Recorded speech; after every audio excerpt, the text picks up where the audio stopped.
நம்ம வந்து ஒவ்வொரு காலத்தையும் கொடுக்குறப்ப நம்ம உடம்புல இந்த எலக்ட்ரோமேக்னெட்டிக் எனர்ஜி வந்து காபா வந்து ரிசீவ் பண்ணுது.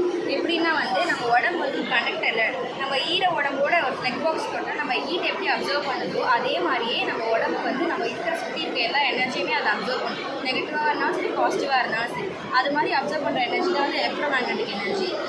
நம்ம வந்து அது வந்து ஏன் நம்ம உடம்புல இருக்கக்கூடாதுன்னா நம்ம பிரெயினில் இருக்க ஃப்ரண்டல் சக்கரான பர்டிகுலர் பார்ட் அதை வந்து அஃபெக்ட் பண்ணி நம்ம ஹெட்டேக், லேசினஸ் அந்த மாதிரியான குட்டி குட்டி சைடு எஃபெக்ட்ஸ் பண்ணுது. அதனால நம்ம அதை ரிலீஸ் பண்ணுறோம்.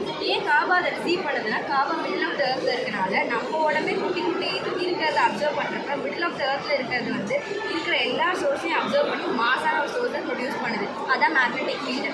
நம்ம வந்து ஒவ்வொரு தாட்டி தொழுது நம்ம சஜ்தா செய்கிறப்ப நம்ம நெத்தியை வைக்கிறப்ப காபா முன்னோக்கி வைக்கிறப்ப அந்த மேக்னெட்டிக் எனர்ஜி வந்து இந்த எலக்ட்ரோமேக்னெட்டிக் எனர்ஜியை ரிசீவ் பண்ணுது. இது எப்படி நடக்குதுன்னா கோல்டன் ரேஷியோ மூலியமா. இந்த வேர்ல்டை வந்து எல்லாம் படைச்சது வந்து ஒரு ரேஷியோ மூலியமாக படைச்சிருக்கோம். நம்ம எல்லாத்தையும் கனெக்ட் பண்ணால் ஒரு 0.6 ரேஷியோவில் தான் நம்ம வந்து நிற்போம். அப்படி தான் அந்த ரேஷியோ வந்து நம்ம ஏர்த்துக்கு போடுறப்ப காபா மிடில் ஆஃப் த எர்த்தில் இருக்குது. அது எதிரிசுன்ற ஒரு முஸ்லீம் வந்து காபாவுக்கு மேப் ரெடி பண்ணாங்க. நம்ம வேர்ல்டுக்கு மேப் ரெடி பண்ணப்போ சவுத் அப்பர் போலாம், நார்த்து லோவர் போலாம் வச்சு பண்ணாங்க. அப்பயும் காபா மிடில் இருந்தது. லேட்டராக வந்தவங்க வந்து எங்களுக்கு இந்த மேப் வேணால் நாங்கள் ரீக்ரியேட் பண்ணுறோம் மேப்பை ரெடி பண்ணாங்க.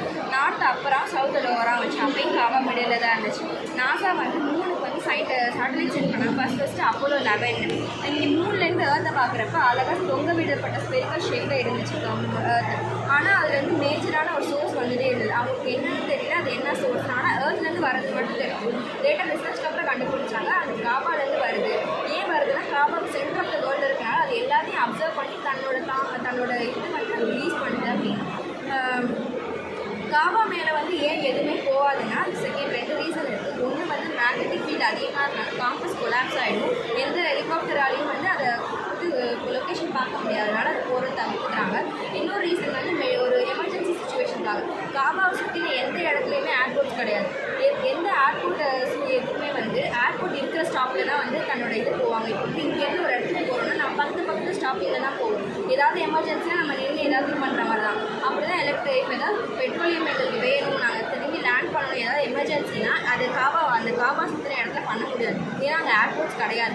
சவுதி அரேபியக்காரங்களுக்கு வந்து இதுக்காகவே அந்த இடத்த வந்து ப்ராஹிபிட் பண்ணி வச்சுருக்காங்க. ஏர்போர்ட்ஸ் எதுவும் கட்டாமல். அதனால அவங்க அதிகமான ஃப்ளைட் சன்செட் போகிறதுக்கு அட்வைசபிள் இல்லைனால போகிறது கிடையாது. செகண்ட் வந்து ஏன் பறவைலாம் போகிறது இல்லைன்னா பறவை வந்து மேக்னெட்டிக் ஃபீல்டு தாங்குற அளவுக்கு அதோட குட்டி பிரெயினால் முடியாது. ஸோ மேஜராக தவிர்த்துக்குது. ஆனால் போகக்கூடிய சூழ்நிலை கூட இருக்குது. பறவைகளும் போகலாம். ஒரு சில பறவைகள்லாம் தாண்டி தான் போகுது.